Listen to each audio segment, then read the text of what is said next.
Masuk. Atas. Iya, masuk. Iya, udah.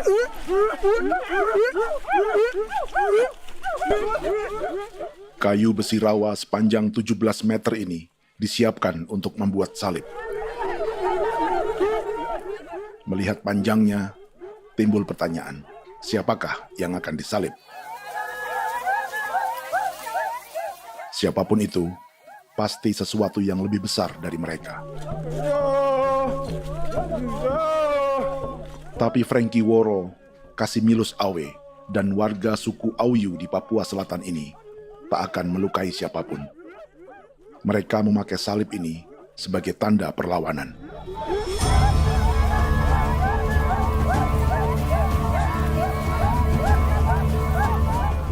Yang mereka lawan memang lebih besar, yaitu pemerintah Republik Indonesia. Pemerintah sedang mengincar 2,5 juta hektar hutan orang Papua untuk proyek tanaman industri pangan dan energi.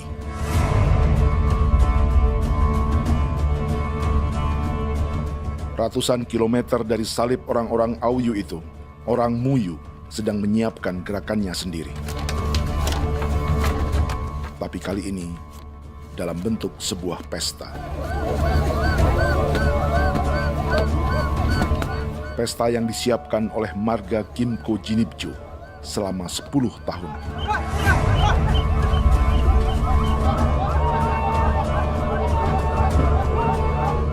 Sosok di marga ini adalah Willem Kimco, orang asli Papua yang tak punya kartu identitas kewarganegaraan manapun.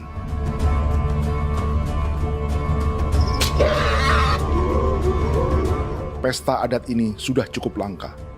Tak hanya di Papua, bahkan di kawasan Pasifik dan peradaban Melanesia. Awalnya bayarnya kalau pernah. Internet aja kau deklar bipnuka, dan jitana ya kati kau beri barang dipo. Kau memang ambil kau kuning. Ada gagasan dan gerakan sosial di balik pesta orang-orang Muyu ini. Sama dengan gerakan salib merah yang dimulai orang-orang Auyu. Salib ini akan menjadi yang terbesar dari 1.800 salib merah yang telah ditancapkan berbagai suku di Papua Selatan dalam 10 tahun terakhir. Ribuan salib merah yang dipadukan dengan palang adat adalah tanda larangan yang menyatukan unsur-unsur adat dan agama. Kami percaya bahwa kalau memang kami sudah tidak mampu untuk menyelesaikan persoalan ini, dalam hal ini perusahaan tidak bisa masuk, berarti kami minta bantuan kepada nenek moyang dan Tuhan. Atribut perang orang Auyu ini diukir atau dilukis, digambar di batang salib ini dengan tujuan bahwa kami larang dengan sangat keras. Jadi apabila siapapun, baik dari antara kita sendiri yang melanggar batas ataupun pihak lain yang mau mengganggu keselamatan hak tanah adat kami, maka kami siap untuk melakukan ancaman perang. Salib-salib ini tidak ditancapkan di halaman-halaman gereja, melainkan di tanah dan hutan adat, di dusun-dusun sagu, dan di tempat-tempat yang disakralkan. Sebab 1.800 palang adat dan salib ini memang bukan semata tentang agama, tapi untuk mencegah negara dan perusahaan memasuki tanah dan hutan adat mereka. Papua bukan tanah kosong.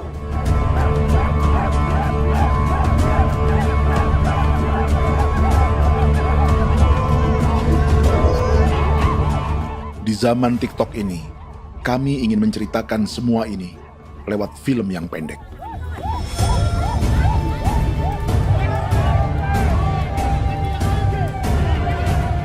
Tapi kami jelas gagal.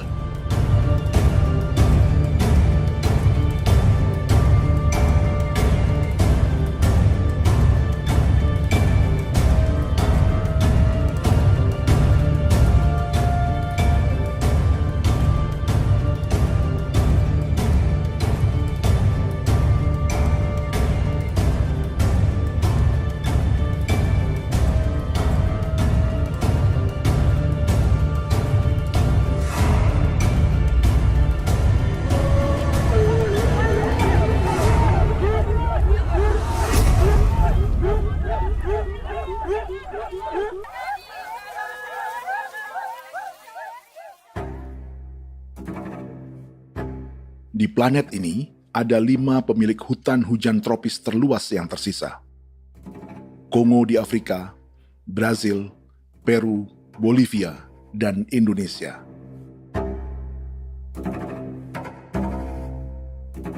Di Indonesia, satu-satunya pulau yang hutannya masih terjaga adalah Papua, pulau terbesar kedua di dunia setelah Greenland.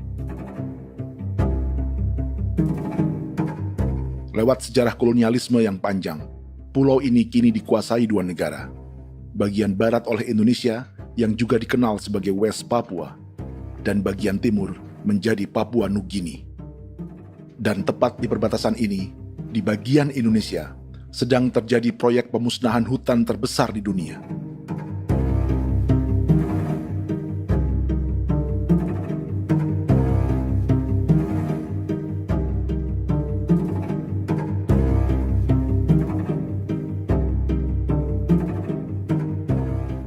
Pemerintah Indonesia sedang membuka lebih dari 2,5 juta hektar hutan untuk sawit, tebu, padi, dan peternakan. Ini disebut proyek strategis nasional untuk lumbung pangan dan energi yang jadi ambisi 3 presiden. Bagian terbesar direncanakan untuk mencetak sawah seluas 1,3 juta hektar. Lalu bagian lain akan ditanami tebu seluas 560.000 hektar untuk gula dan bioetanol. Setiap liter bensin di Indonesia akan dicampur bioetanol 10% atau E10. Ada 10 perusahaan di proyek ini, dan semuanya dimiliki oleh 1 keluarga saja. Berikutnya, ada areal sawit seluas 400.000 hektar untuk biodiesel. Targetnya mencampur 50% solar dengan minyak sawit atau B50. Dan terakhir, pemerintah akan membuka peternakan seluas 380.000 hektar. Jadi, apa yang salah dengan proyek pangan dan energi ini? 5 orang Papua dalam film ini akan menjawabnya.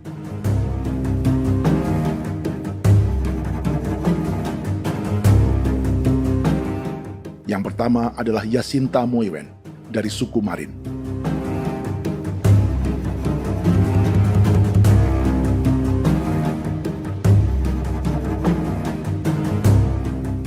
Yasinta dan warga di distrik Ilwayap di Merauke sudah menjadi korban.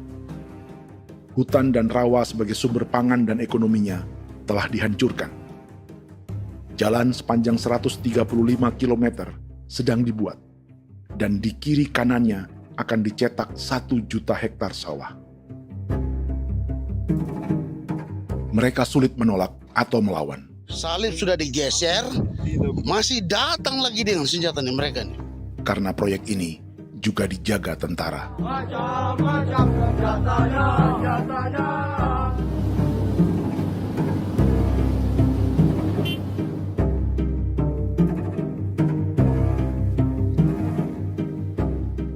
Yang kedua adalah Natalis Buer di distrik Tanah Miring, Merauke. Petani milenial ini merasa ditelantarkan. Sebab setelah hutannya diubah menjadi sawah, sebagian sawah-sawah ini tak tergarap. Orang asli Papua seperti Natalis tak punya modal untuk benih, pupuk, perawatan, hingga ongkos panen.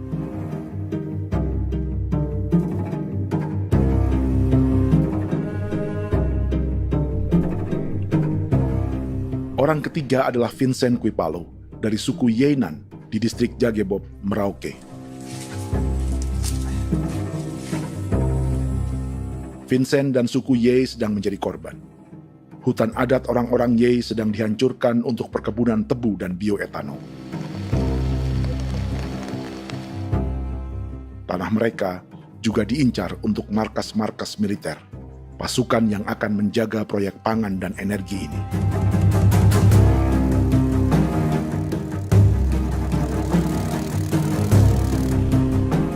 Yang keempat adalah Frankie Woro dari suku Auyu di distrik Fofi, Kabupaten Bovendigul. Hutan dan tanah mereka terancam perluasan perkebunan sawit untuk campuran biodiesel atau B50. Orang-orang dari suku Auyu ini adalah calon korban. Merekalah salah satu pelopor gerakan Palang Adat dan Salib Merah. Meski kadang berseberangan dengan gereja yang mereka anggap lebih mendukung pemerintah dan perusahaan. Mereka bahkan sedang merencanakan gerakan yang lebih besar, dengan salib yang lebih besar. Tanah milik Somu Sobisiba itu bahwa tanah ini diciptakan oleh Tuhan dan memberikan warisan kepada kami. Kami ini hanya hak jaga.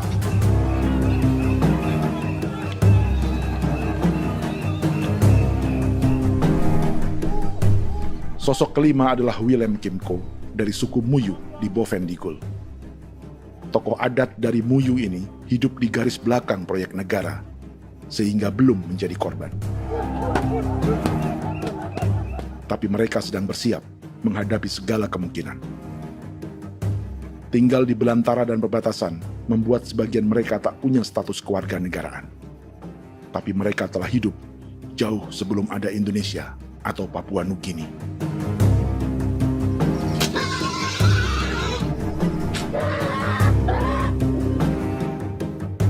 Kelimanya mewakili jutaan orang asli Papua yang sedang terancam eksistensinya. Jika kita merasa kepunahan peradaban Neanderthal di Eropa, Aztec dan Inca di Amerika, atau aborigin di Australia adalah sejarah masa lalu, film ini menceritakan bagaimana pemusnahan sebuah bangsa dan kepunahan sebuah peradaban sedang terjadi di masa hidup kita. Kepunahan bukan karena kerusakan lingkungan dan ruang hidup semata, juga karena dihantam 60 tahun operasi militer.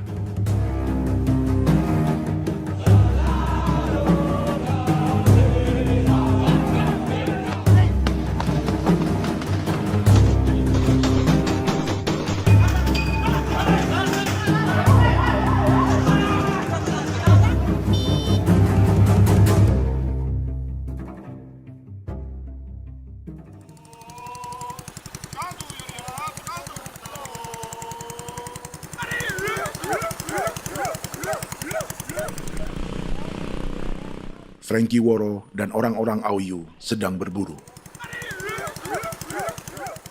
Tapi lokasi perburuan mereka mulai dikuasai perusahaan perkebunan sawit.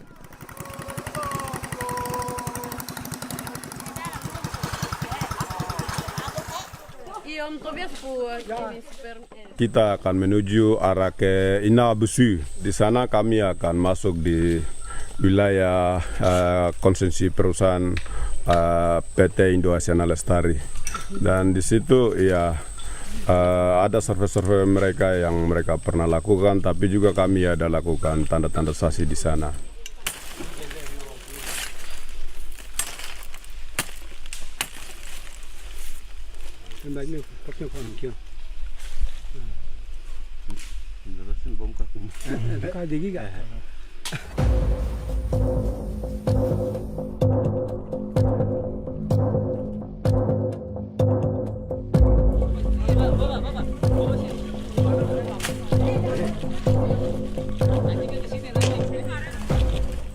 Dapat dengan yang induknya, tapi karena induknya dia lari dan terlambat kerja, akhirnya yang bisa kita dapat dia punya anak ini saja. Kalau pakai bahan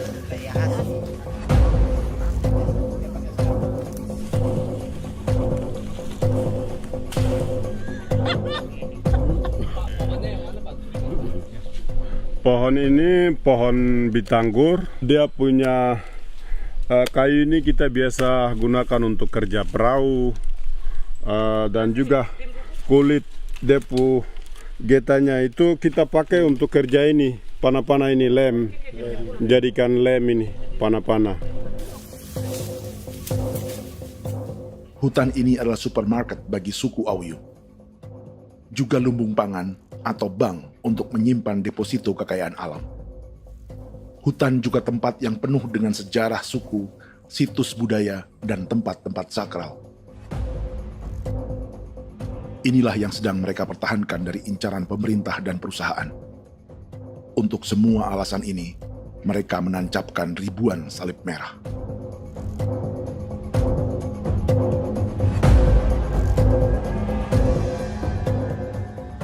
Tapi dari kampung, warga suku Auyu memberi kabar pada Frankie tentang intimidasi oleh aparat negara agar mereka melepas tanah ke perusahaan sawit dan berhenti memasang palang adat dan salib merah. Ada beberapa titik yang saya sudah siap, tetapi di sini emergensi dari saya, terutama di Kampung Sokangon, PT Damai Timber. Dia mengganggu saya dengan menggunakan kekerasan maupun pihak hukum. Dan kemarin saya ada pernyataan penolakan secara resmi, tapi masih tetap dengan menggunakan pihak hukum untuk masuk, untuk harus dituntut saya untuk harus diterima perusahaan itu. Kita di situ ada 15 marga, tetapi 15 marga juga tidak setuju. Marga-marga siapa yang terima dan marga-marga mana saja yang menolak.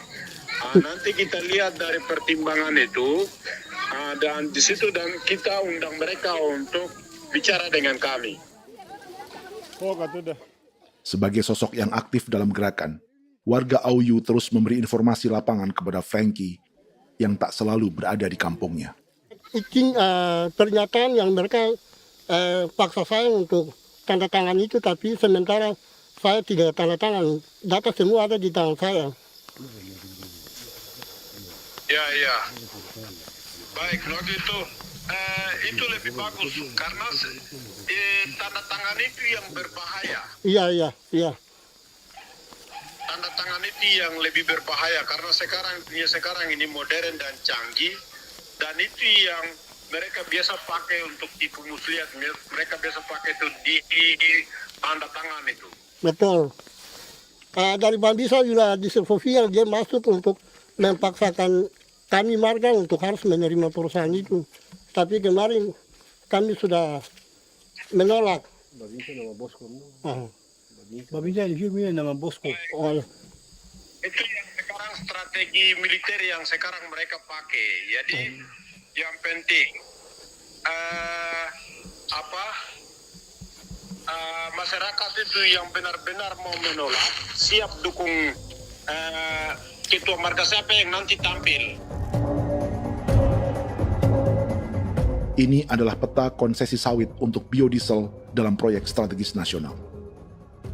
Dan di distrik Fofi inilah, orang-orang Auyu hidup dari sungai dan hutan. Tapi Frankie di Bovendigul masih lebih beruntung. Setidaknya dibandingkan Yasinta Moyen di Merauke yang sudah kehilangan hutan dan rawanya.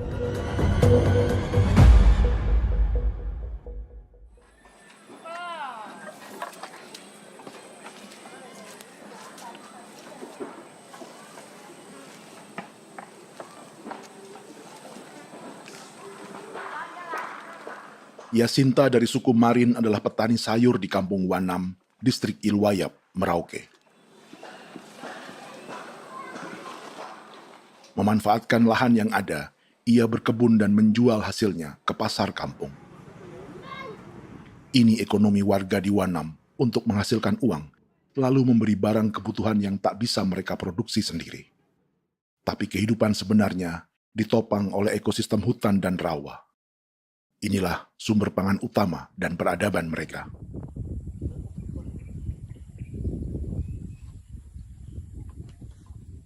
Namun ketenangan ini diusik ketika tiba-tiba pada Mei 2024, di Pelabuhan Wanam datang ratusan alat berat untuk proyek pangan dan energi pemerintah.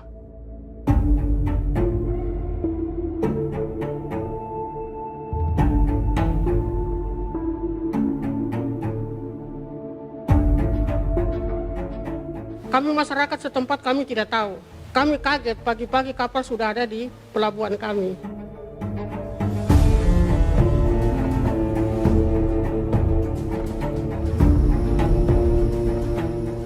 Yasinta Moywen atau Enrika Gebze dan warga lainnya tak pernah diajak bicara atau dimintai pendapat. Seakan-akan Papua adalah tanah kosong. Kita suka kaget yang dong bawa turun alat berat dong bawa turun, kita kaget masyarakat. Dorang subongkar itu kayu-kayu.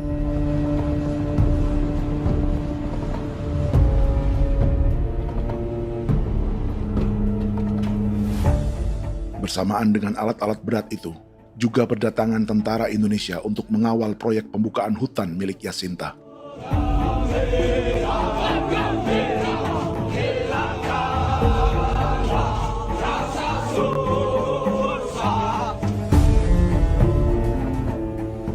Ribu alat berat didatangkan dari Cina ke Papua oleh perusahaan bernama John Lin Group sebagai kontraktor pemerintah. Ini disebut sebagai pesanan eskavator terbesar di dunia dengan nilai 4 triliun rupiah. Misinya membuka hutan dan rawa milik orang Marin, salah satunya untuk membangun jalan sepanjang 135 km. Sementara di kiri kanannya akan dicetak sawah yang ditargetkan seluas 1,3 juta hektar. Jalan berupa garis lurus ini bukan rute tradisional ekonomi masyarakat. Jalan ini akan menghubungkan kawasan perkebunan sawit dan tebu di sebelah timur, juga untuk mobilisasi pasukan militer. John Lin Group adalah perusahaan yang dimiliki Andi Samsudin Arsyad atau yang dikenal dengan Haji Isam. Sebagian orang mengenalnya sebagai pengusaha yang hobi balapan mobil.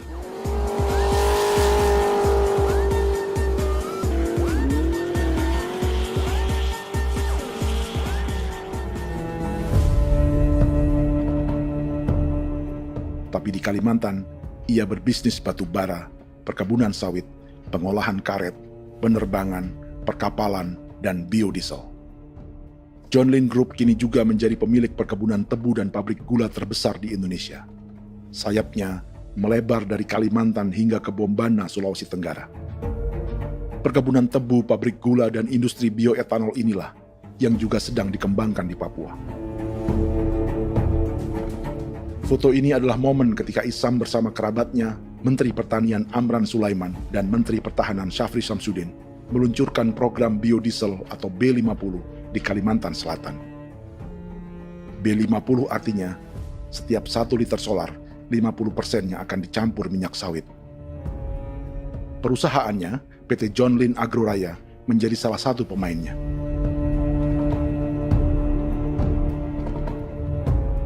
Sepanjang tahun 2025, saham PT John Lin Agroraya pernah naik hingga 700%.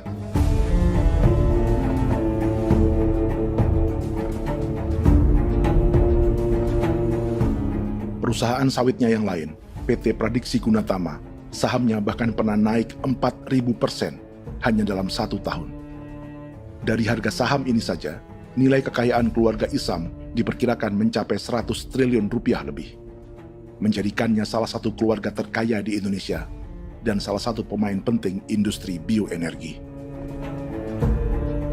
Dan di Papua Selatan inilah sebagian sawit-sawit untuk mendukung program B50 akan ditanam. Inilah tanah orang-orang Wambon, Muyu, Marin, Yei, atau Auyu seperti Frankie Ward.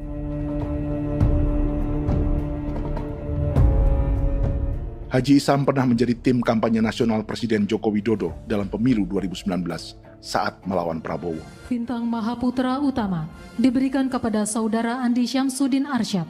Beliau berjasa luar biasa dalam mendorong pertumbuhan ekonomi daerah maupun nasional. Setelah menjadi presiden, Prabowo memberi gelar kehormatan Bintang Mahaputra Utama pada Isam.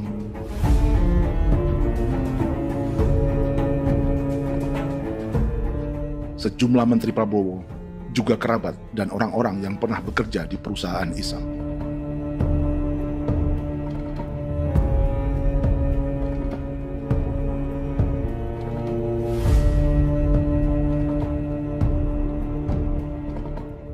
Lawan sebesar inilah yang sedang dihadapi Jacinta di kampung Wanam, Merauke.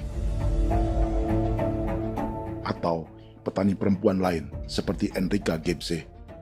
Jadi alam kita ini sudah rusak. Jadi kita itu biasa jalan dari sini tuh harus pasang jerat di situ, harus cari makan di situ lagi. Itu tempat-tempat itu pasang-pasang jerat, tempat babi, rusa, sekarang sudah tidak ada lagi.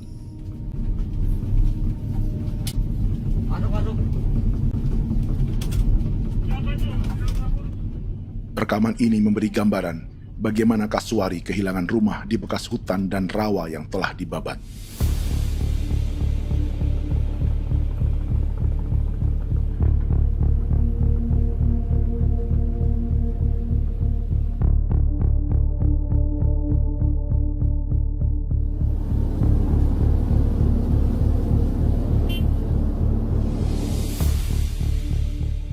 Keterlibatan tentara dalam proyek pangan dan energi di Papua memakai dalih bahwa ancaman terhadap negara kini tak hanya perang secara militer,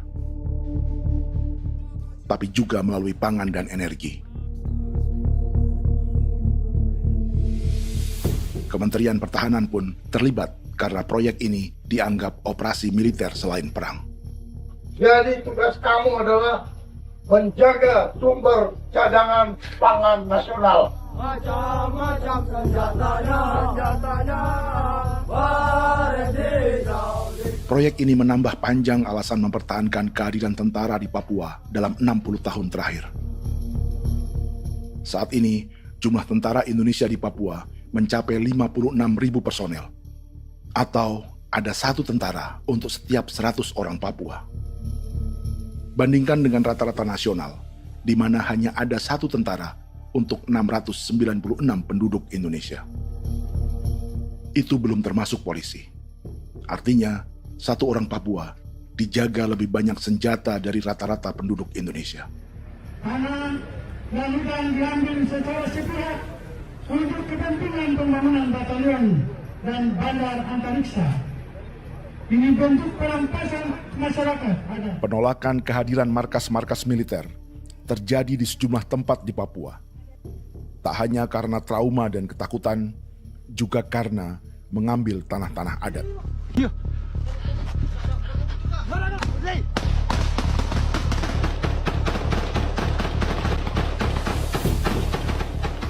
Salah satu alasan mengapa militer terus ditambah di Papua, karena masih ada perlawanan dari Organisasi Papua Merdeka atau OPM selama 50 tahun terakhir.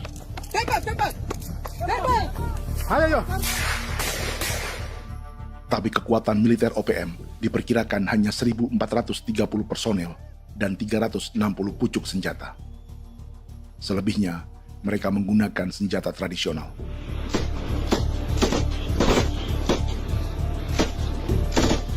Dengan demikian, kekuatan tentara dan polisi di Papua 58 kali lebih besar dari gerilyawan Organisasi Papua Merdeka.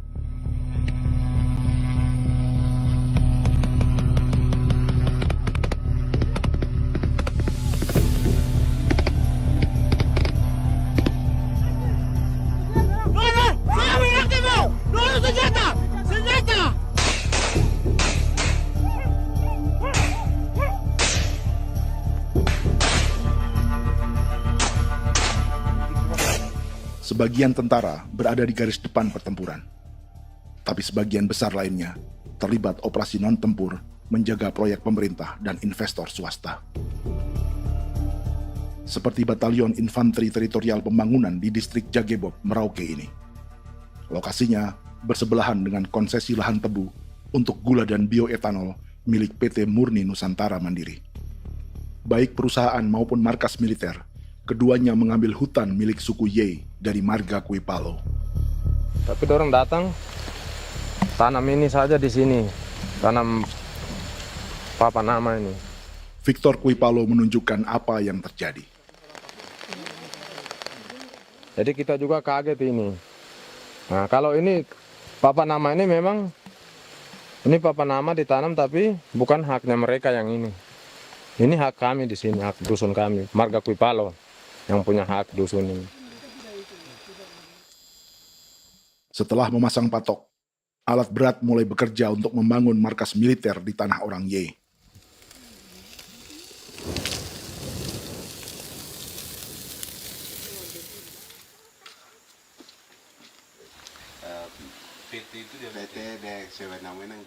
Kehadiran markas militer mengkhawatirkan warga yang pernah mengalami trauma. Takut kenapa?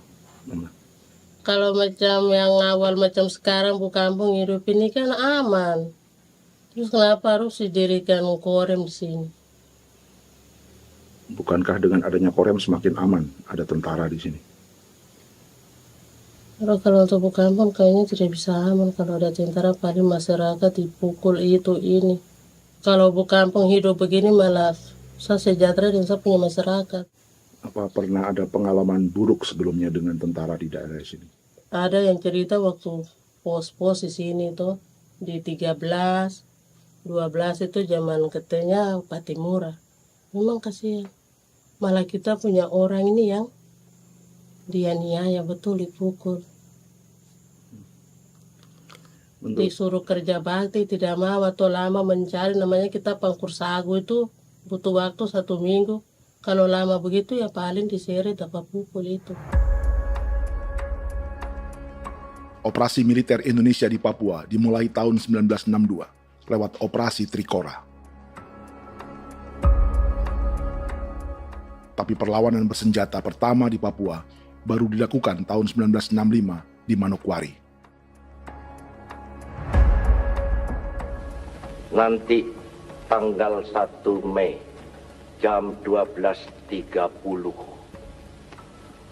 pemerintahan di Irian Barat mutlak akan jatuh di tangan.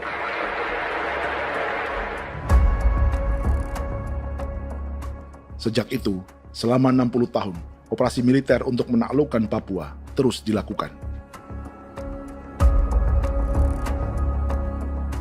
Salah satu operasi militer paling berdarah adalah Operasi Wibawa untuk memenangkan Indonesia dalam jajak pendapat tahun 1969. 643 orang tewas di Paniai. Lalu disusul 4.146 korban tewas antara tahun 1977 hingga 1978.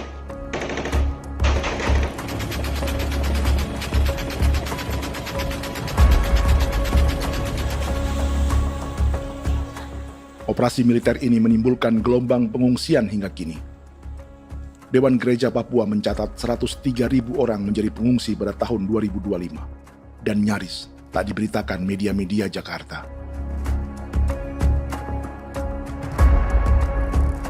Jumlah pengungsi terbesar tercatat di Nduga yang mencapai 20.000 jiwa. Banyak di antaranya yang sedang hamil, seperti Jubiana, salah satu pengungsi Nduga. Jadi ini tagarik masih kaki be muguruk berselari di namen wane kosel. Bigari me. Egirik mana ne anim bom selebok selar ne. Wam dak yak lek prak de oi kore bangal no so dak lok yo nandam yanet ndang no yat de nanen di ko nerwa membri wal marwa. Egirik mana nerwa tri bel no semana. Oh ngal siya kaya berkumpit nyak masalah orena me wako suluk. Dari namen wani ko semane kuman nak wani ndemo ko ndak misali namen bre ko ko nak no semane ne. Nebe minit waru da kan ab bi nindige. War de mino pragit de laina bulan Maret April yana. Mana kantan barak na lire na bam ne. Jubiana lalu menamai anaknya pengungsi Kogoya. Selain Jubiana, juga ada Emma dari Maibrat yang melahirkan di hutan. Sampai di kampung gini, katanya bilang ada tentara yang bangun jembatan. Nah, capek itu juga pun masih tahan. Kembali lagi ke hutan lagi. Itu sampai sejatuh di tengah jalan. Orang sampai terbanting di kayu semuanya. Berasa sakit begitu. Melengkapnya tuh Domika Serli, pengungsi Wako. Masyarakat sipil dari kampung Aitrem sementara mengungsi karena kampungnya sementara dikuasai oleh TNI Polri. Seratusan ribu pengungsi di Papua saat ini jauh melampaui jumlah yang mengungsi ke Papua Nugini tahun 1984, yaitu 10.000 orang karena menghindari operasi militer.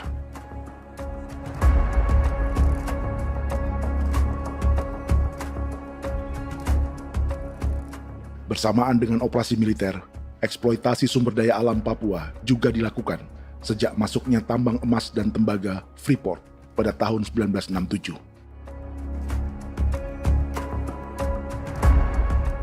Disusul perkebunan sawit awal tahun 1980-an. Lalu ada perburuan buaya untuk diambil kulitnya. Sebelumnya, ada eksploitasi gas alam di Teluk Bintuni, pencarian besar-besaran kayu gaharu, atau pembukaan hutan tanaman industri. Ini belum termasuk perburuan dan perdagangan ikan arwana di selatan Papua, penebangan kayu merbau dari hutan-hutan Jayapura, emas di Blok Wabu Intan Jaya, bahkan nikel di pulau-pulau kecil Raja Ampat. Dan kini, dalam skala yang belum pernah terjadi dalam sejarah, Papua dipaksa mencetak sawah, tebu untuk bioetanol, dan sawit untuk biodiesel.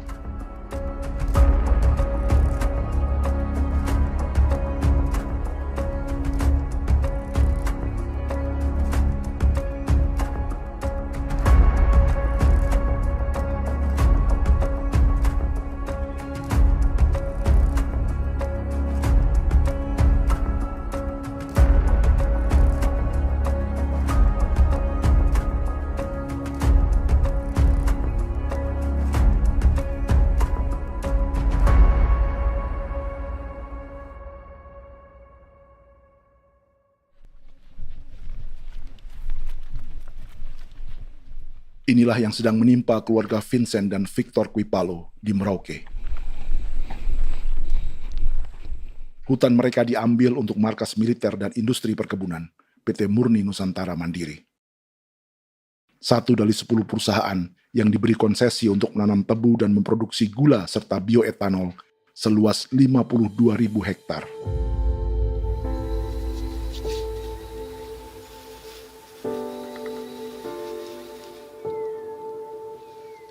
Perusahaan ini dianggap mengambil hutan dan tanah orang-orang Ye, terutama marga Kuipalo, yang memiliki hak adat terhadap 2.300 hektar hutan.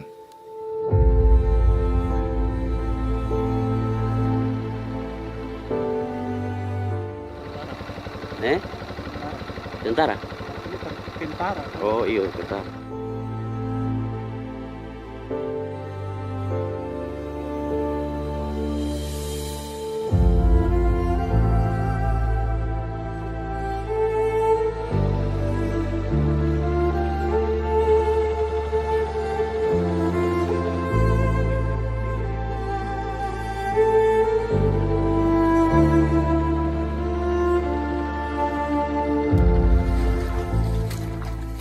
Keluarga Kuipalo sedang melihat apakah perusahaan semakin mengancam tanah mereka.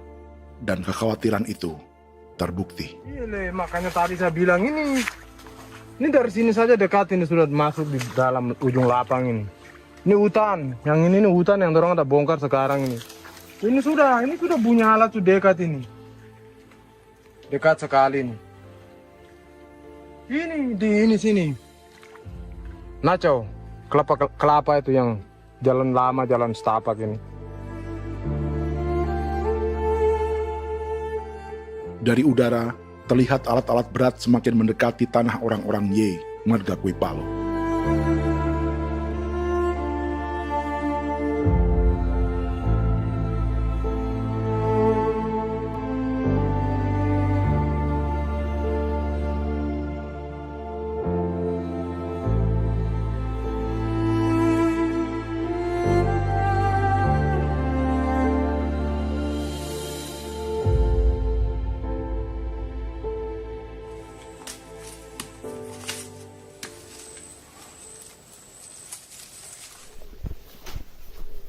Keesokan harinya, Victor dan kerabatnya memberi tanda cat merah di pohon-pohon yang berada di batas tanah mereka.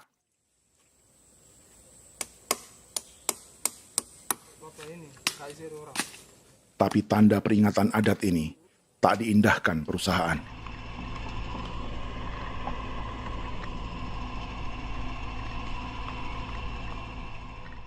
Dua bulan kemudian, perusahaan tetap memasuki tanah marga Kuipalo. Sama. Kami manusia, kau lihat. Tapi kita sudah sakit hati sekali saya katakan tadi. Ini sama baik ini kalau pikiran berubah lagi tangan, kami juga punya tangan. Hanya beda rambut. Mister itu juga. Wah, buka. Tidak.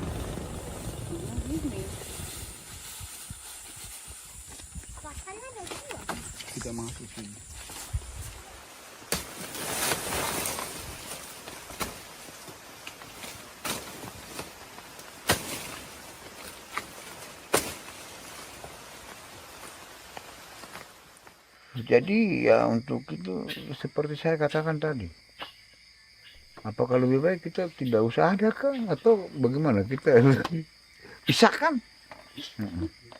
pisahkah dari negara ini kah? Jangankan tuh, saya kemarin bicara sama Daniel, datang sama saya dengan persoalan Kodam ini, saya bilang Pak Daniel kalau lebih baik saya ngungsi ke Papua Nugini. Dia bilang, aduh Bapak jangan begitu. Ya memang, kalau tidak bisa menghargai kami, lebih baik pilihan yang itu yang saya memilih. Lebih baik saya pindah dari sini. Saya mengungsi ke Papua Nugini, di negara tetangga. Masih di laut. Apa? Oh, ini. Tapi saya bilang sama Kapolsek, Pak, Agustus ini, 17 Agustus saya tidak kasih naik bendera merah putih. Saya bendera ada, nanti saya taruh di meja. Bendera saya ada. Karena saya punya pikiran percuma kita ini merasa bahwa kita hidup di bawah naungan merah putih. Ternyata merah putih tidak lindungi kami. Tidak anggap kami sebagai kami rakyatnya. Dia lambang negara. Dan kami menghargai lambang negara itu. Ternyata lambang negara ini, kita bernaung di bawah lambang negara ini, kita tidak dilindungi. Hak kita tidak dihargai.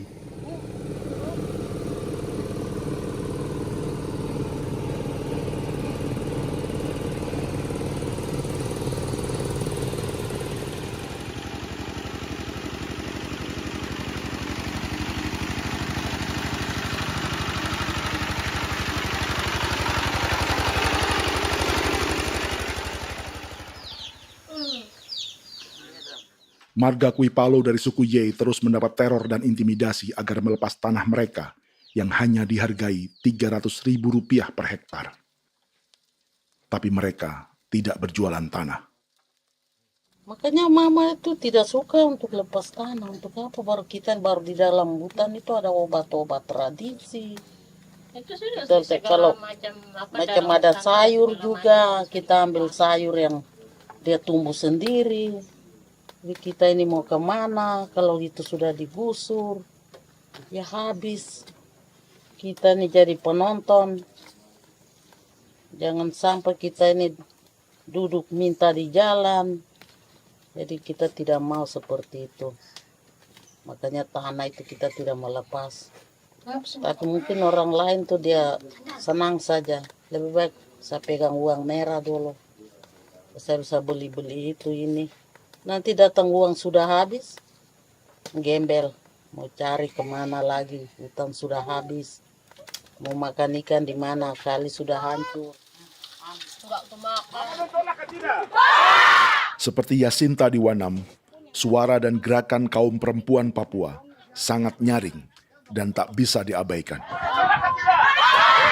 Saya sebagai perempuan tolak untuk perusahaan masuk di sini. Karena kalau saya terima anak-anak saya mau dikemanakan, mau tinggal di mana. Apapun yang terjadi saya tetap tolak. Demi tanah ini saya akan berjuang, demi saya punya anak-anak. Yang katanya mengutamakan anak Papua, nyatanya yang kerja kebanyakan ya orang-orang Jawa. Saya sendiri orang Jawa, tapi bukan mau bicara yang tidak-tidak. Memang kenyataannya seperti orang-orang Papua itu diterbelakangkan, kurang diutamakan, gitu.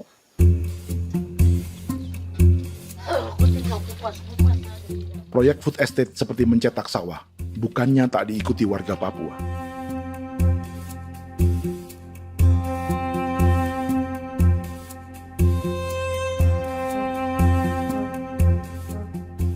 Salah satunya Natalis Buer di distrik Tanah Miring, Merauke.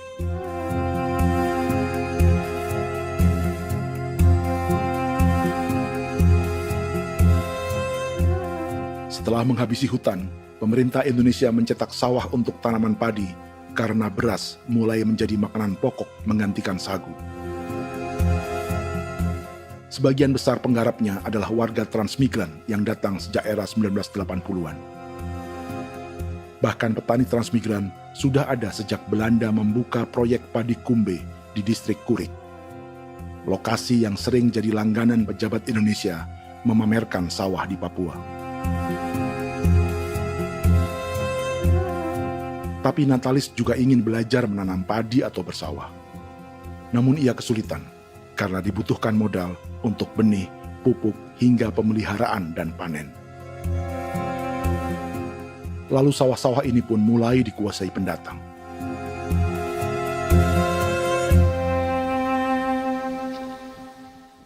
Tapi sejauh ini di kampung kami ini yang saya lihat memang ada kelompok kami punya di sini yang sudah tergabung dalam Gapoktan, kemudian masuk dalam optimalisasi lahan. Tapi menurut saya anak asli yang punya lahan di sini. Mereka tidak punya. Pemerintah dalam hal ini adalah Kementerian Pertanian bersama-sama Kementerian Pertahanan yang dalam hal ini pada garis di bawahnya adalah TNI Angkatan Darat, memberikan support yang maksimal kepada masyarakat khususnya di Merauke dalam rangka. Saya kemarin habis 9 juta. 9 juta ya? Iya, 9 juta karena dia sudah tidak dipakai toh. Ya. Perempuan Papua seperti Filomina juga mau bertani. Pemerintah memberi bantuan Rp900.000 per hektar lewat program optimalisasi lahan atau OPLAH. Tapi dibanding biaya produksi dan harga jual gabah, Filomina mengaku berkali-kali rugi dan kini memutuskan tak lagi menggarap sawahnya. Terus kita harus cari uang untuk kombek. Betul. Karung kita beli. Karung beri sendiri lagi. Tenda kita beli. Ini dari yang offline ini don tidak siapkan. Tidak ada. Tidak ada ya, jadi mama don sendiri. Itu yang saya udah bilang, 900.000. Itu modal untuk? Oh, untuk kerja sawah ini. Mulai dari kerja sampai nanti panen. Panen. Wih, ngeri sekali. Iya, lucu toh? Tidak dapat itu. Betul, Mam. Kalau disuruh tanam ubi berhektar-hektar, mari datang. Kita tahu cara rawatnya bagaimana, iya. Tanamnya bagaimana, tanam model bagaimana supaya hasilnya model begitu. Kita tahu. Kalau yang ini kan kita baru belajar. Sebagian hutan milik warga Senayu di Merauke sudah dibuka untuk sawah dan kebun tebu oleh PT Global Papua Abadi. Proyek pertanian ini dikerjakan oleh Kodim Merauke. Mereka melepas sebagian tanah karena ingin belajar bertani. Saya punya nenek moyang tidak ajar saya tanam padi. Tapi saya mau berubah. Generasi saya yang berikut ini besok lusa terus tidak bisa makan pisang, sagu. Namun program optimalisasi lahan yang dijanjikan dengan berbagai bantuan tak dirasakan Filomina. Obat rumput beli, obat padi beli, jonder kita bayar, bahkan bibit masih kurang, cari bibit lagi beli. Jadi saya memang kalau program pemerintah saya sama sekali saya tidak suka, baku tipu saya.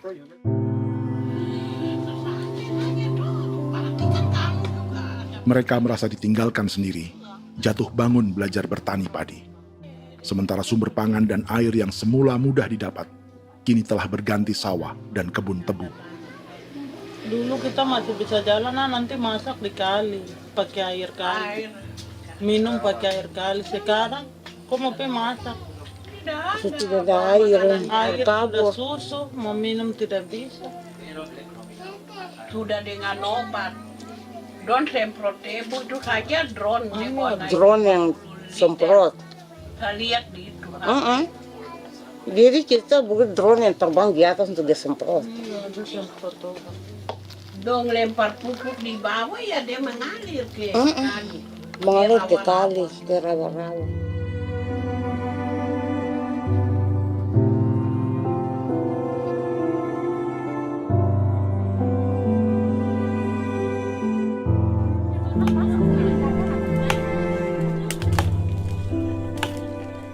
Seperti pertanian sawah bagi orang Bali atau Toraja, Bagi orang Auyu dan suku-suku lainnya di Papua Selatan, sagu juga bukan semata tentang pangan.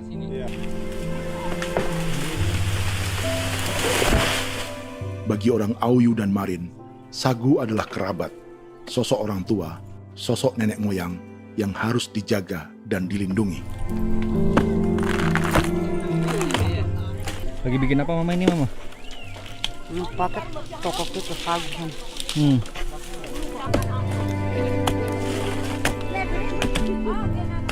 Kami diingatkan oleh leluhur, sagu itu tidak boleh digusur dan tidak boleh diganggu dengan cara apapun, dan di dalam rangka kepentingan apapun tidak boleh. Kamu harus bela, bahkan sampai nyawa pun harus menjadi taruhan demi membela keselamatan penggerakkan sagu di atas tanah ini.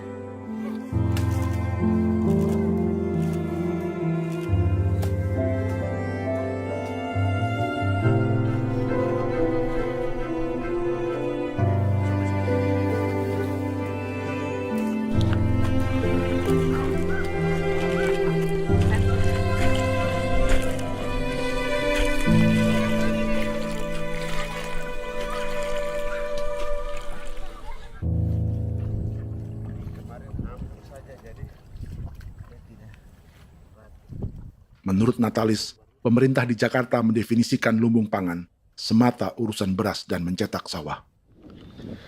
Sebenarnya orang Papua itu bukan tidak bisa bertani. Kami tanam ubi itu bagian dari pertanian.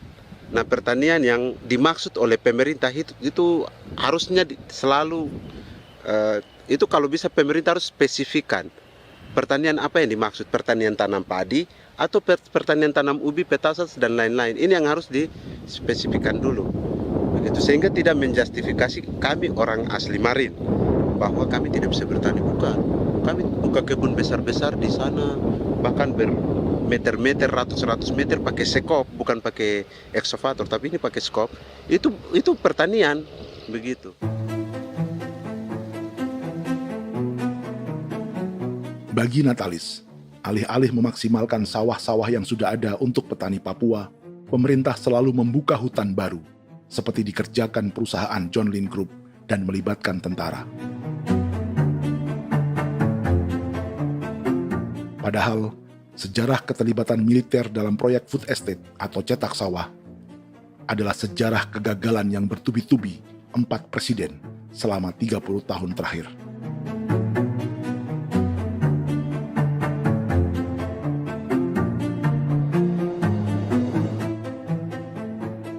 Papua bukan yang pertama menjadi proyek lumbung pangan yang melibatkan tentara.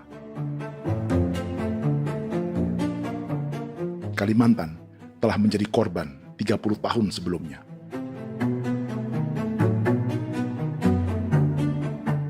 Ini adalah bekas hutan yang sudah dibuka di Pulang Pisau, Kalimantan Tengah. Tahun 1996, di era Presiden Jenderal Soeharto, ia menghabisi 1 juta hutan di lahan gambut untuk mencetak sawah demi memenuhi ambisi swasembada beras, bukan swasembada pangan. Hutan tropis Kalimantan dihabisi dalam skala yang belum pernah terjadi dalam sejarah. Di bawah rezim militeristik, tak ada yang berani melawan keinginan Soeharto, termasuk orang Dayak seperti Kuneng. Nggak bisa dihalangi itu. Nggak boleh dihalangi. Ya kalau ada kata-kata aja menghalangi, sudah kita diseret ke kepolisian dulu. Atau bisa langsung di PKI-kan? Iya, di PKI-kan gitulah. Jadi kita tuh nggak berani apa-apa dulu tuh. Apa maunya aja. Misal bilangnya A. Setahun setelah pengundulan hutan skala besar itu, tahun 1997, untuk pertama kalinya Kalimantan mengalami kebakaran lahan dan kabut asap terbesar dalam sejarah.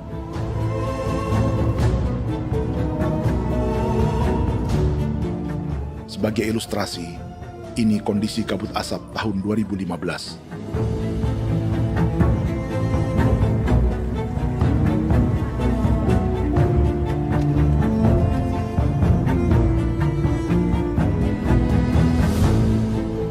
Proyek 1 juta hektar sawah Jenderal Soeharto itu gagal. Bendungan dan saluran irigasi mangkrak hingga kini. Mei 1998, rezim Soeharto tumbang. 2 tahun setelah ia menumbangkan jutaan hektar pohon di Kalimantan. Setiap tahun, lokasi ini menyumbang kebakaran dan kabut asap yang merugikan jutaan orang.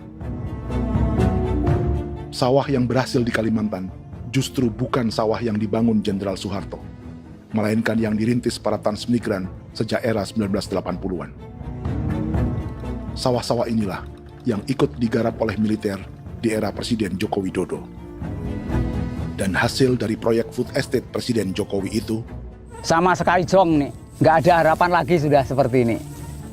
Tapi Jokowi terus memperluas area food estate hingga 16.000 hektar. Presiden Jokowi juga menyerahkan urusan lumbung pangan ini kepada Prabowo yang saat itu menjadi Menteri Pertahanan. Salah satunya di Kabupaten Gunung Mas, Kalimantan Tengah, untuk membuka perkebunan singkong seluas 31.000 hektar. Food Estate Singkong Jenderal Prabowo ini dimulai dengan membuka 600 hektar hutan di Tawai Baru. Proyek singkong untuk bioetanol ini pun dijaga tentara. Dan seperti Jenderal Soeharto, proyek Jenderal Prabowo ini pun gagal.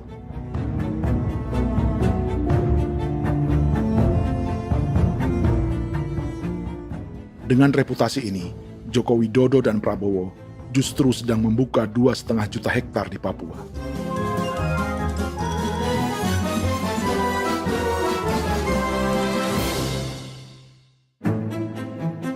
Setelah Jenderal Soeharto, Presiden Jenderal Susilo Bambang Yudhoyono juga mencoba membuka food estate di Papua sejak tahun 2010. Namanya Merauke Integrated Food and Energy Estate atau MIFE. Proyek ini juga gagal. Lalu di lokasi yang sama, Jokowi berusaha meneruskan dengan proyek mencetak sawah 1,2 juta hektar yang juga gagal. Sekarang yang paling siap adalah 1,2 hektar. Yang 1,2 juta hektar. Dan kini, Prabowo yang pernah gagal dengan 600 hektar singkong di Kalimantan justru akan mengulangi di Papua dengan skala 2,5 juta hektar. Di daerah Papua pun harus ditanam kelapa sawit supaya bisa menghasilkan juga BBM dari kelapa sawit. Dalam setiap proyek pangan dan energi di Papua, yang lebih menonjol bukan tanaman pangannya, melainkan untuk energi atau bahan bakarnya. Sawit untuk biodiesel dan tebu untuk industri bioetanol. Ada 10 perusahaan yang diberi konsesi hingga 0,5 juta hektar untuk tebu. Dan 10 perusahaan itu dimiliki oleh 1 keluarga saja.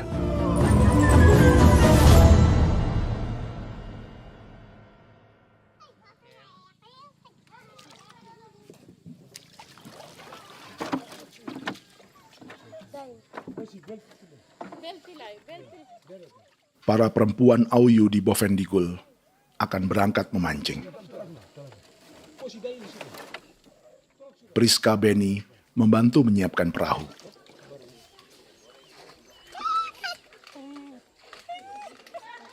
Mereka akan mengumpulkan bahan pangan di hutan untuk persiapan acara penancapan salib merah berikutnya.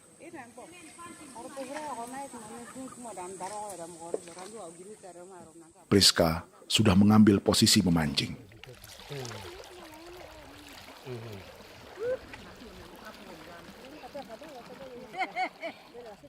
1.800 salib merah telah dipasang di wilayah adat berbagai suku di Papua Selatan untuk menghalau perusahaan sawit dan tebu.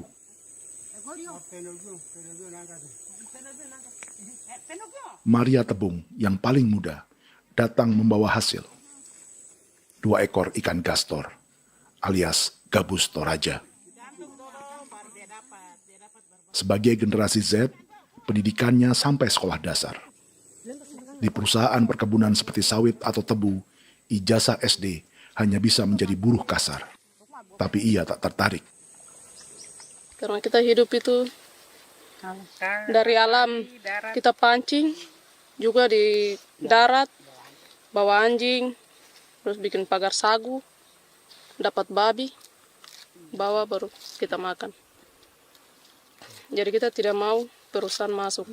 Kita tidak akan terima. Sementara Priska Beni masih mencari peruntungan.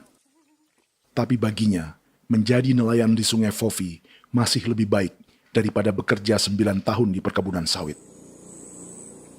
Sudah pengalaman, jadi kita tidak mau lagi. Sudah berapa lama ketika kerja itu? Selama di sana. 9 tahun di sana. 9 tahun? Saya baru pulang dari perusahaan. Selama 9 tahun kerja di sawit, bisa punya rumah kah? Atau Tidak. motor kah? Tidak. Johnson kah? Tidak. Cuma makan saja. Pendapatan juga kan tidak lebih. Habis dimakan.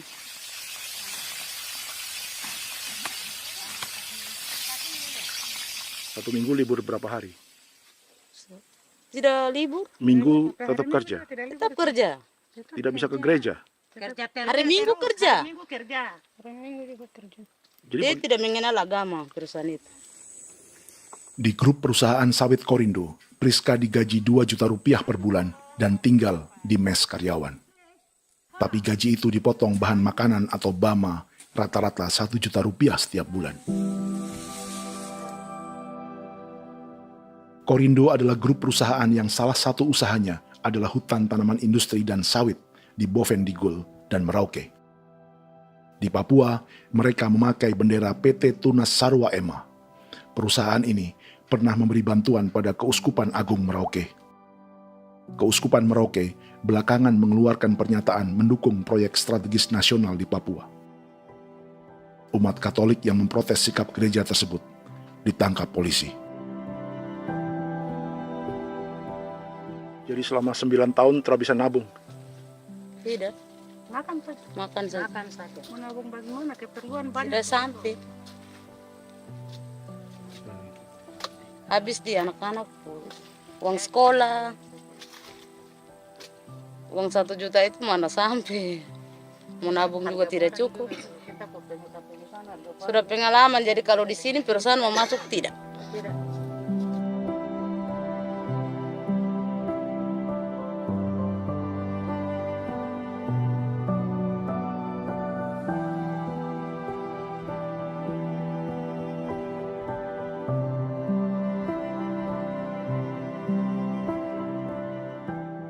Dan menu makan siang seperti ini agaknya sulit bagi buruh sawit atau tebu yang digaji 2 juta rupiah per bulan.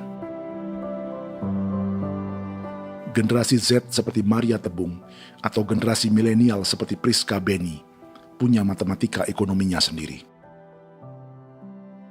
Sawit untuk biodiesel atau tebu untuk bioetanol tak akan ada bedanya bagi mereka.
Perkebunan tebu 1,5 juta hektar di Merauke adalah ide 3 presiden untuk menggenjot penggunaan bioenergi sebagai campuran bahan bakar fosil. Selain swasembada pangan, swasembada energi di daerah Papua pun harus ditanam kelapa sawit supaya bisa menghasilkan juga BBM dari kelapa sawit. Juga tebu menghasilkan etanol.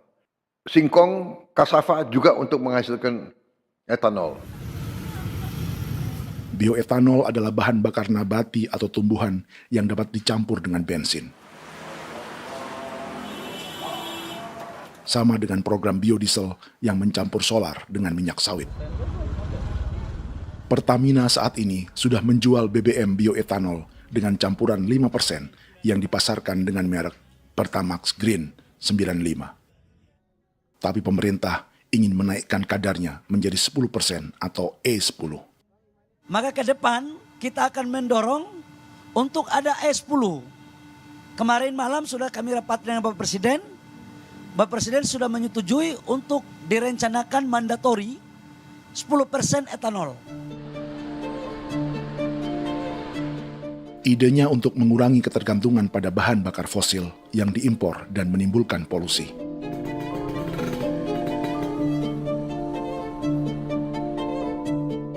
Tapi bioetanol bukannya tak mengorbankan lingkungan, hutan, rawa, dan manusia. Karena program E10 membutuhkan 7,3 miliar liter bioetanol, maka lahan yang dibuka untuk menanam tebu bisa mencapai 1,3 juta hektar. Sementara saat ini, luas perkebunan tebu di Indonesia hanya 500 sampai 600 ribu hektar. Artinya, butuh lahan baru hingga 800 ribu hektar untuk menanam tebu. Dan 500 ribu hektar diantaranya sedang dibuka di Papua. Hutan yang tadinya untuk menumbuhkan pangan berubah jadi tanaman untuk bahan bakar di jalanan. Kecepatan pulihnya hutan beradu dengan jumlah dan kecepatan kendaraan di jalanan.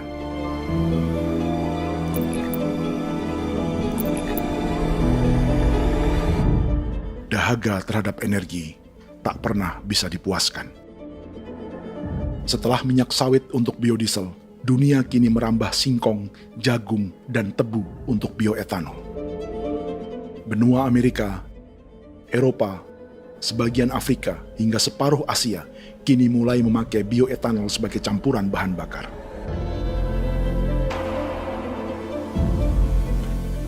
Selain perebutan lahan, masa depan dunia juga dibayangi semakin mahalnya harga pangan karena persaingan antara perut manusia dengan tangki kendaraan. Ini adalah lokasi perkebunan tebu dan bioetanol PT Murni Nusantara Mandiri yang mengancam tanah Vincent Quipalo dan orang-orang Ye di Merauke.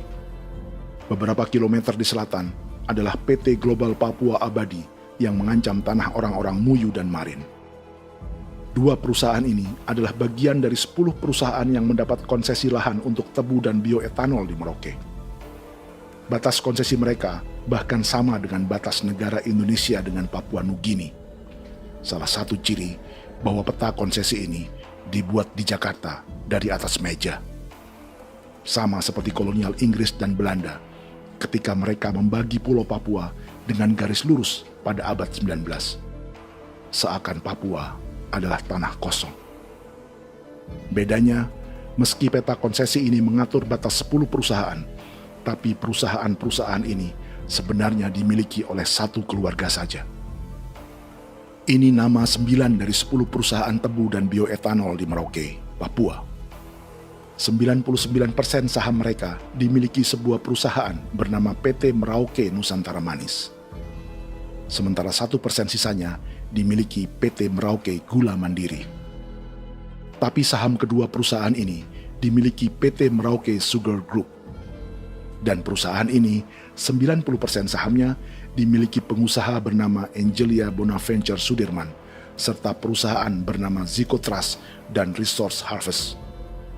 Lalu 10% lainnya dikuasai PT Papua Energi Abadi, yang pemiliknya adalah Dudi Christian dan Angel Madeline. Sekarang, mari kita lihat siapa mereka. Angelia Sudirman adalah keponakan dari salah satu konglomerat sawit Indonesia, Martias Fangiono. 9 perusahaan di Papua ini berada di bawah bendera Merauke Sugar Group. Dan Merauke Sugar Group hanya satu dari 7 grup perusahaan milik keluarga Fangiono.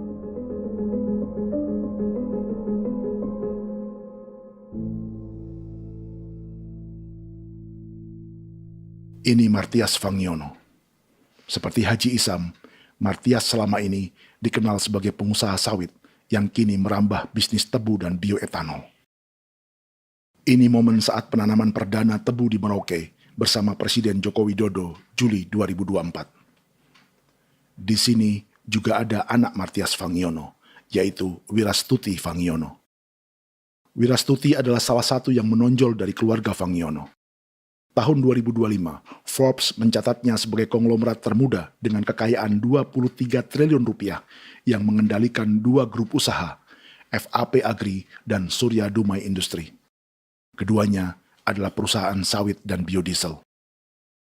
Anak dan bapak ini adalah investor utama bagi Jokowi dan Prabowo untuk proyek tebu dan bioetanol di Papua. Sementara yang ini adalah Martua Sitorus, pemilik raksasa agribisnis dunia, Wilmar International, yang juga memegang konsesi sawit di Papua lewat berbagai perusahaan.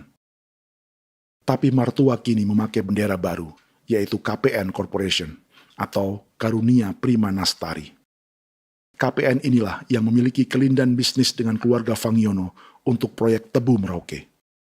Apalagi grup Wilmar yang didirikannya juga pemain gula utama di Australia. Tahun 2010, Wilmar membeli 100% saham perusahaan gula terbesar Australia, Sucrogin. Akuisisi senilai 1,5 miliar dolar Amerika ini langsung menjadikan Wilmar pemain tebu terbesar kelima dunia. Sebagian bibit tebu yang ditanam di Merauke adalah varietas yang dikembangkan Lembaga Riset Gula Australia atau Sugar Research Australia. Sugar Research Australia lalu menjalin kontrak pengembangan bibit dengan PT Global Papua Abadi milik Fangiono.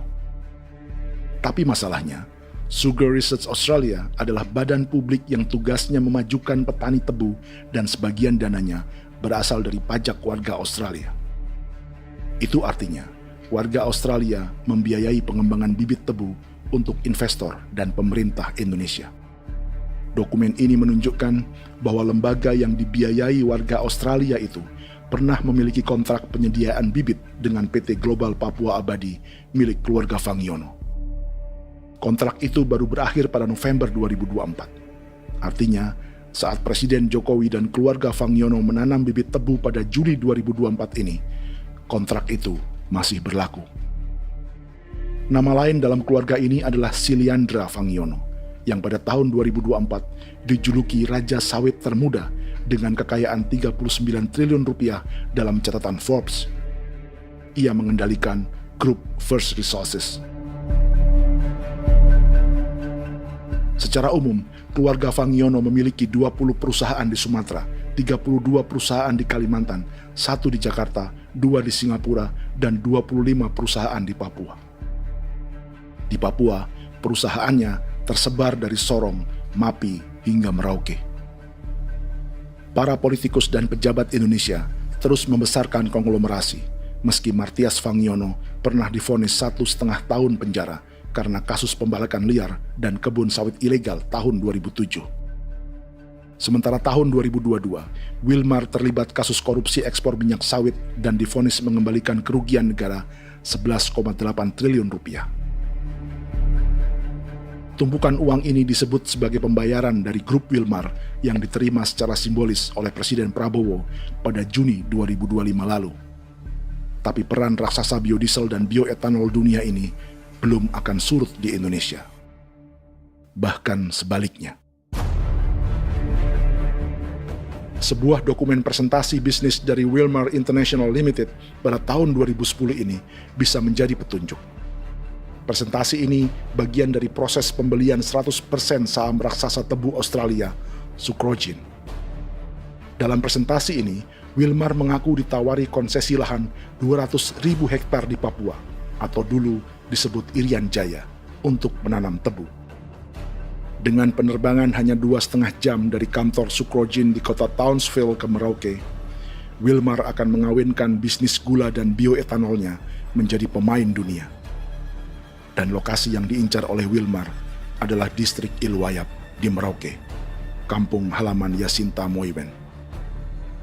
Dan persis disinilah, 14 tahun kemudian, ribuan eskavator John Lynn Group milik Haji Isam mulai membuka hutan sebagai kontraktor pemerintah. Presentasi dan gagasan ini dibuat oleh Wilmar pada Juli tahun 2010.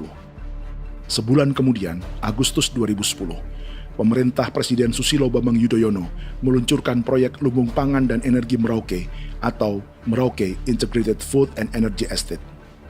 Targetnya membuka lahan 1 juta hektar dalam 5 klaster yang masing-masing 200.000 hektar. Angka yang sama dengan presentasi Wilmar. 5 tahun kemudian, 2015, giliran Presiden Joko Widodo yang mau melanjutkan proyek pangan dan energi 1,2 juta hektar. Menjelang pensiun sebagai presiden, Jokowi kembali menggencarkan proyek ini dan melibatkan Prabowo sebagai Menteri Pertahanan. Jokowi lalu mendukung Prabowo sebagai presiden berpasangan dengan anaknya, Gibran Rakabuming Raka sebagai wakil presiden. Kini, setelah menjadi presiden, giliran Prabowo yang melanjutkan proyek bioetanol dan biodiesel dengan memobilisasi militer dan melibatkan pejabat-pejabat yang juga para elit partai koalisinya.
...300 tahun lalu, hutan-hutan di Pulau Jawa dalam waktu singkat berubah menjadi perkebunan tebu di bawah rezim kolonial Belanda.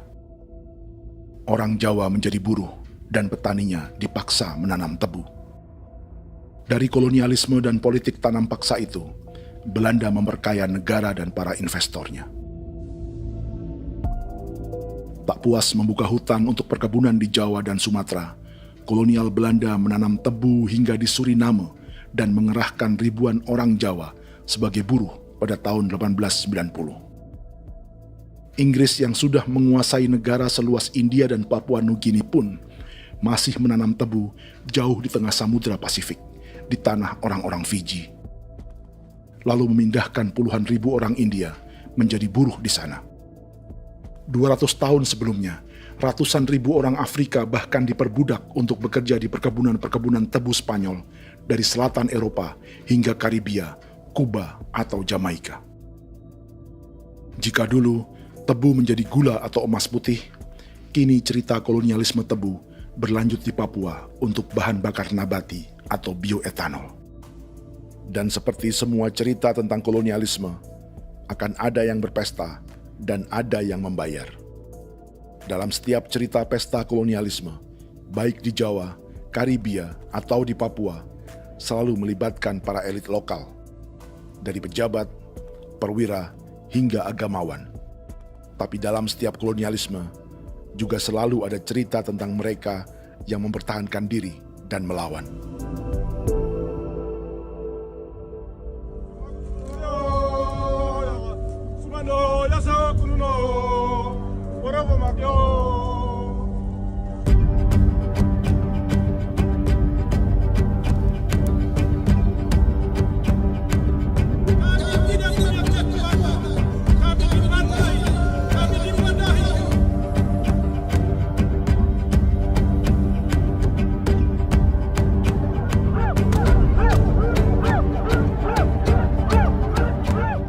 Dalam sejarah Gereja Katolik banyak pemimpin-pemimpin yang adalah tanda petik itu adalah Judas-Judas juga.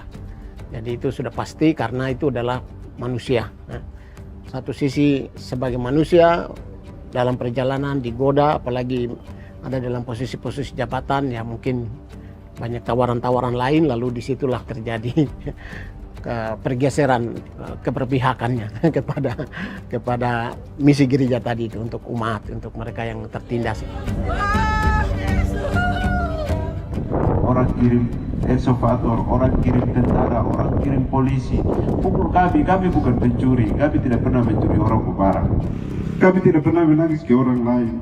Kami tidak pernah menangis ke kita bapak mama, kami menangis kepadamu. Tuhan kami lemah. Mesti datang dia kata ini hijau cikui ya.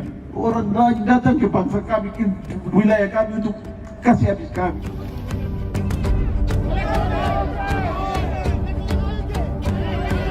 Ya Hakimam Dehi, Ya Hakimam Dehi, Bono Ya Hadikul Dehi, Bono Ya Hadikul Dehi. Kita buat sasi seperti begini untuk menolak perusahaan apapun yang masuk di tanah kami. Kalau kita kasih, kita bikin rusak sekarang, kita punya generasi berikutnya mau dapat kemana? Jadi kita nyatakan sikap di sore hari ini, kami tolak. Apa yang dilakukan pemerintah untuk PSN adalah kejahatan. Pemerintah bagian dari kejahatan, aktor perusak dan pembunuh terhadap negara, terhadap alam, hutan, terhadap manusia. Jadi negara jadi aktor pembunuh. Jadi Pilatusnya siapa? Negara, pemerintah Jakarta ini. Tanah Wiu bukan kosong. Masyarakat tanah kami masyarakat. Perusahaan tolak. Biar asal.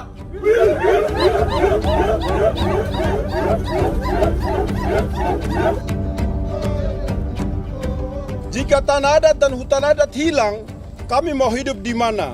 Maka di sini saya mau bilang, negara jangan tipu-tipu kami lagi.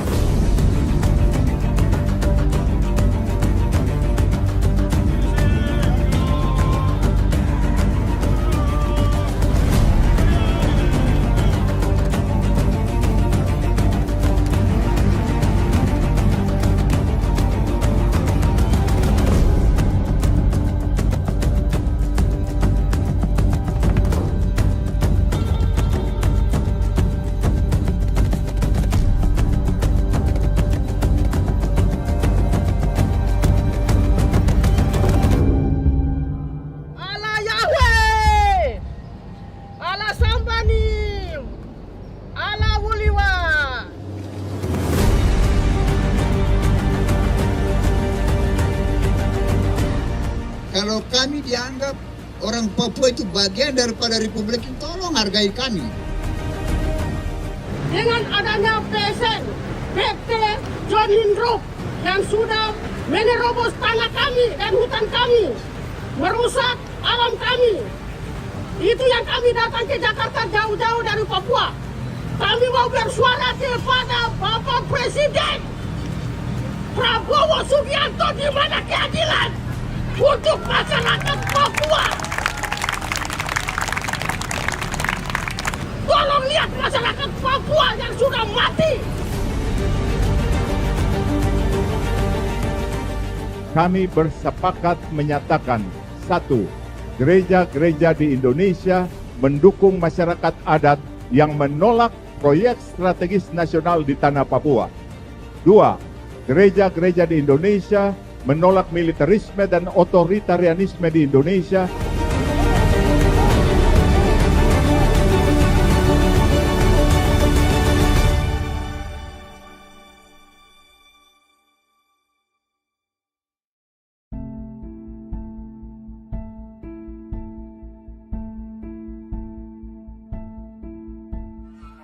Kita sering merasa banyak hal buruk sudah jadi cerita sejarah. Dan kita sekarang hidup lebih baik, lebih beradab, atau mustahil melakukan kejahatan seperti di masa lalu. Kita tidak lagi menghukum mati orang dengan memenggal kepalanya. Kita menembaknya atau menyuntik racun agar tertidur dan mati. Tapi ada hal-hal yang tak berubah. Salah satu pembantaian yang kuat di ingatan kita adalah kejahatan Nazi atau genosida di Rwanda. Padahal pembantaian juga sedang terjadi di masa kita, seperti di Gaza, Palestina. Penghancuran sebuah peradaban seperti Indian di Amerika atau aborigin di Australia juga kita anggap masa lalu. Sekarang kita merasa lebih baik dan lebih toleran. Padahal proses penghancuran bahkan pemusnahan yang sama sedang terjadi terhadap bangsa Melanesia di Papua. Begitu juga dengan praktik kolonialisme. Kita merasa penjajahan seperti dilakukan Portugis, Inggris, atau Belanda sudah menjadi sejarah. Dan Indonesia tidak mungkin menjajah. Padahal itulah yang sedang terjadi dan dirasakan di Papua.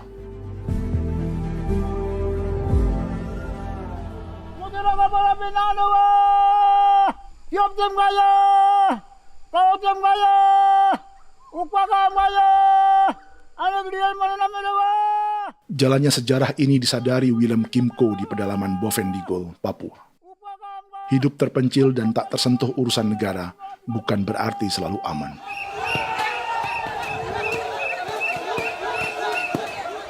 Untuk sampai di tempat ini, orang-orang Muyu menempuh 2 hari berjalan kaki mengarungi hutan, lembah, dan sungai. Termasuk mereka yang datang dari perbatasan Papua Nugini. Mereka berkumpul untuk memenuhi undangan pesta adat yang disebut Awon Atatbon atau Pesta Babi. Yang mengundang adalah marga Kimco Jinipjo. Yang dituakan di marga ini adalah Willem Kimco. Ia tak punya kartu tanda penduduk dan kewarganegaraan manapun, baik Indonesia atau Papua Nugini. Tahun 1984, 10.000 orang Papua, terutama suku Muyu, mengungsi ke Papua Nugini untuk menghindari operasi militer Indonesia, termasuk Willem Kimco.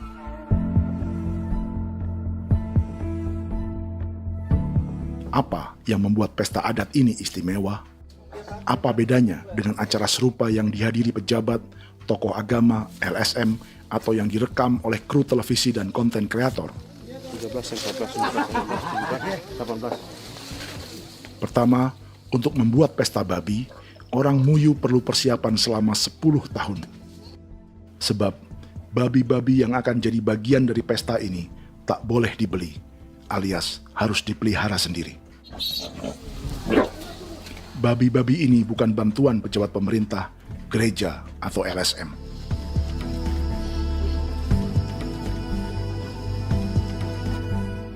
Yang kedua, babi-babi ini tidak dipelihara di kandang.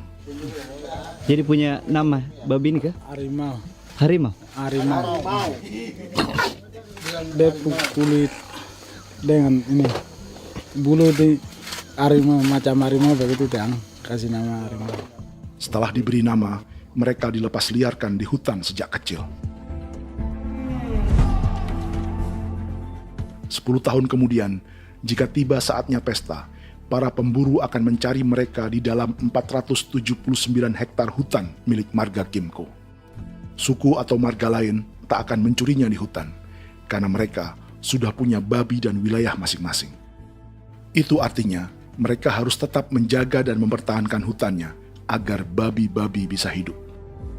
Demikian juga dengan lahan pangan mereka, yang menumbuhkan sagu, keladi, atau aneka sayuran.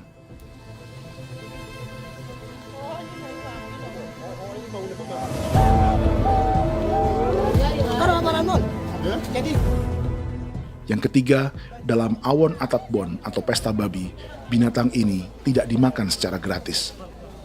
Setiap marga atau klan dalam suku Muyu akan membayar jerih payah tuan rumah menjaga hutan dan memelihara babi.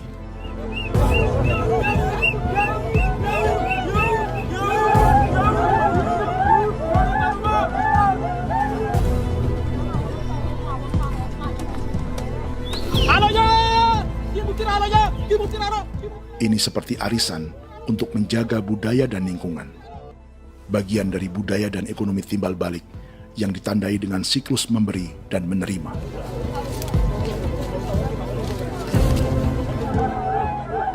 Ini juga cara orang Muyu membangun dan memperluas aliansi. Awon bet begul bet, ulan yau kando bet, asat bet anani, asat bet yang ligana ani, oh ado amten anani, menini tu na jaga, kepo kemo ko di mana, kepo kemo mayat ni, kep tetek mo yang ko, kep kanin bet vini ke iftore ven, ne ven ne tu na jaga dek me, oke, kep ko nanti ko tahu kemo, kepo kep pasar ko tu orang ni,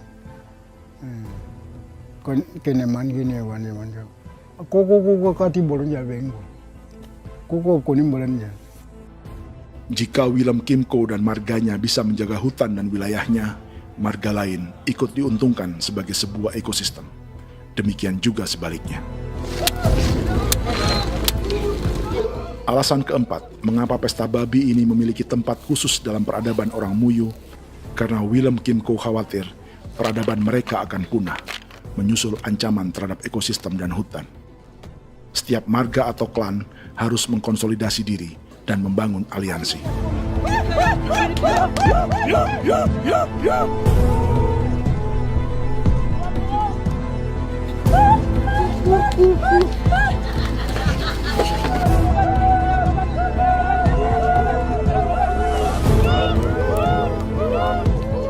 Kekhawatiran Willem dan orang-orang Muyu tak berlebihan. Ruang hidup mereka bersinggungan dengan proyek bioetanol dan biodiesel pemerintah Indonesia. Mereka juga tahu apa yang telah dan sedang menimpa suku lain seperti Auyu di Bovendigul atau Yainan dan Marin Anim di Merauke.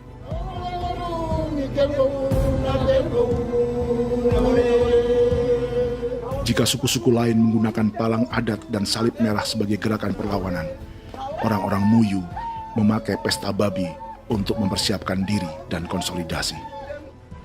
Sebab, berbeda dengan saat mengungsi tahun 1984, kali ini yang datang ke tanah orang-orang Muyu tak hanya tentara, juga alat-alat berat bersama para pebisnis pangan dan energi. Awan